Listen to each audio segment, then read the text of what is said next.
भइराछ यहाँ हाम्रो मिसन चाहिँ अब कता रे अल्छी पार्क अल्छी पार्कमा चाहिँ के छ अरे एउटा फेसिलिटी तिमीहरू भनिदेऊ त फ्री वाइफाई हो त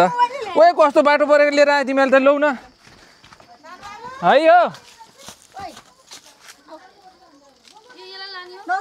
चाहिँ बताने यिमी त दुईटा भान्जी अर्को यहाँ अर्को डन ऊ पुरै पक्का पड्काएर के खायो यस्तो रियो के खा कुन बिस्कुट हो त्यो म्यारिगोल्ड ओहो तिमीहरू कतिचोटि आएको मामाहरू पहिलोचोटि कि दोस्रोचोटि तेस्रोचोटि हो मामा घर रमाइलो लाग्छ कि काठमाडौँ हेर यिनीहरूलाई गाउँ रमाइलो लाग्छ भन्छन् यार यिनीहरू हामी चाहिँ अब लाग्यौँ होइन अलिकति हिँड्नुपर्छ बाटै खतम है यहाँको त यो घरकोमा चोर पस्याएर नि तिमीहरूलाई थाहा छ म त गएँ है चोर आयो नि थाहा छैन है तिमीहरू मात्रै जा ए ओइ झन्डै लडेको म त ढाका टोपी लगाएर आएको छु होइन हेर न कस्तो कालो यहाँ बाघ लुकेर चाहिँ के हुन्छ यो अँधेरोमा लुङ्गी किन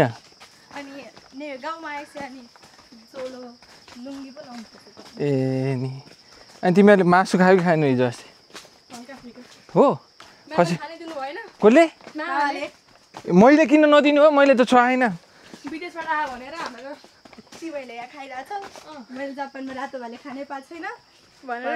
के भन्छन् यिनीहरू हो होइन होला मैले त तिमीहरूलाई खानु नदिएको त त्यो एउटा खुट्टा मात्रै त हो नि अरू त दिएको थिएँ हो कम्प्लेन नगराउ न हो मामा घर आएर जे मलाई नि खाऊ ला मेरो त बेजेतै गर्ने भयो यिनीहरूले त थैत्तिरिका कोरा चाहिँ खथ्यो क्या बेलु तिमीहरूले कोरा कोका कोला है तर के के हो कोरा भने ए होइन ओहायो गोजामास भन्छ गुड मर्निङ कोनिचिवा ए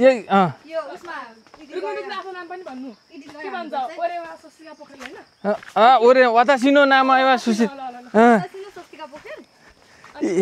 यो भान्जीले त तिमीले त जापानिज पढायो होइन स्कुलमा अनि तिमीले त मलाई त अनि म्यासेज गरेर त पुरा जापानिजमा गर्थ्यौ त पहिला तिमीले बिर्स्यौ जापानिज ए तेरिका यिनीहरूले तर तिमी किन जाने पढ्यो त जापान नजाने भयो चाहिँ तिमी दुईजना को जेठो को म भने कि वातासिनो नाम आयो स्वस्तिका देश इमा नामाए नामाए भनेको नाम हेर यहाँ त पहिरो गएछ यार है यो हामी ब्लग बनाउँदै हिँडेको छौँ होइन तर गाउँले ब्लग एकदम रमाइलो हुँदो रहेछ होइन यहाँनिर किरा सिरा के आउँछ भने त्यस्तो पनि छैन एकदम शीतल छ यहाँ यस्तो यस्तो बिचबिचमा चाहिँ के अरे के भन्छ यसलाई के भन्छ अरे ए यसलाई चाहिँ प्रतीक्षालय भन्छ अरे होइन यहाँ चाहिँ हामी प्रतीक्षालय चाहिँ अहिले पछि फर्केर आउँदा हिँडेर आउँदा यसो पस्ने है यहाँ ए बाटोको स्थिति चाहिँ दयानी एकचोटि प्रचण्ड एकचोटि अनि त्यसपछि फेरि बाबुराम भट्टराई हो क्या हितराज पाण्डे चाहिँ मन्त्री भए अनि त्यसपछि यिनीहरू डराउनु पर्छ मलाई त साधो जान्छ के भने नि जेनजी हो त थाहा छ हामीलाई यिनीहरूले अर्की मेरी भान्जी कहाँ गइन् सबसे राम्री भान्जी चाहिँ खुसिक्का हाँस्ने लजाउने अलि हेर यहाँ धानबारी कस्तो राम्रो रहेछ यो चाहिँ फेरि मन्दिर भेट्यो म त यो स्कुलदेखि मात्रै रुन मन लाग्छ कम त पिट्थ्यो त यहाँ हामीलाई अनि हो म त 1 to 5 सम्म फर्स्ट हुन्थेँ होस् यहाँ के हो केले हग्दियो क्या यार या त के हो यो भान्जी यो के हो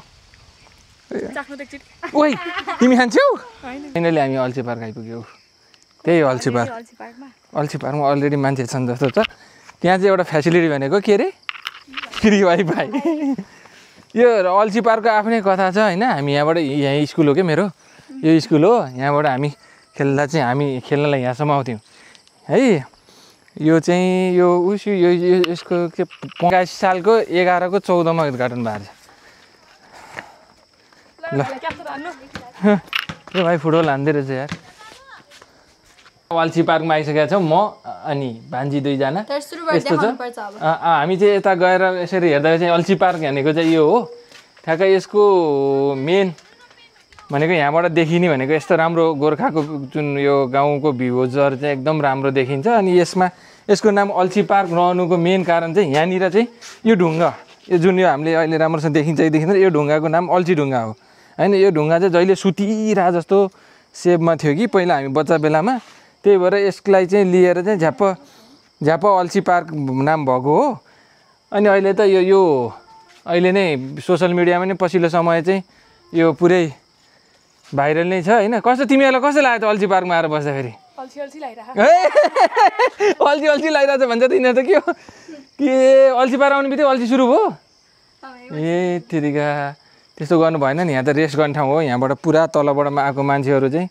यसरी यहाँ आउने अनि बस्ने। यहाँ पानीको धाराको व्यवस्था पनि छ। कता गयो खै पानी कहाँ हो? हामीले अस्ति पानी खाँथ्यो नि ऊ त्यहाँ तल पानीको धारा पनि छ होइन। यसमा चाहिँ यहाँबाट पानी खाने अनि त्यसपछि यो चाहिँ विशेष गरेर नितान्त यो पर्सनल एकजना कोरियामा बसेर आउनु 10 वर्ष जति बसेर आउनु भएको दाई, उहाँ हरि गजुरेल दाई भनेको चाहिँ उहाँको घर चाहिँ कता हो यतातिर पर्छ, अहिले घर देखिएन। उहाँले चाहिँ नर्मली यहीँका साथीभाइहरूको फाउन्डमा चाहिँ पैसाहरू उठाएर चाहिँ उहाँले बनाउनु भएको। अनि त्यसपछि उहाँले चाहिँ एकदम राम्रो काम गर्नुभयो, उहाँलाई एकदम धेरै धेरै धन्यवाद दिनुपर्छ। र यसलाई चाहिँ पछिल्लो समय त्यो कता सोसल मिडियामा चाहिँ मैले चाहिँ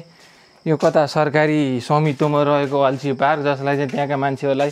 बस्नको लागि भनेर बनाइएको छ भन्ने कुरा पनि सुनेको थियो। यो नितान्त गलत हो। जस्तो मान्छे त्यस्तै पार्कमा आएर बसेका छौँ हामी चाहिँ।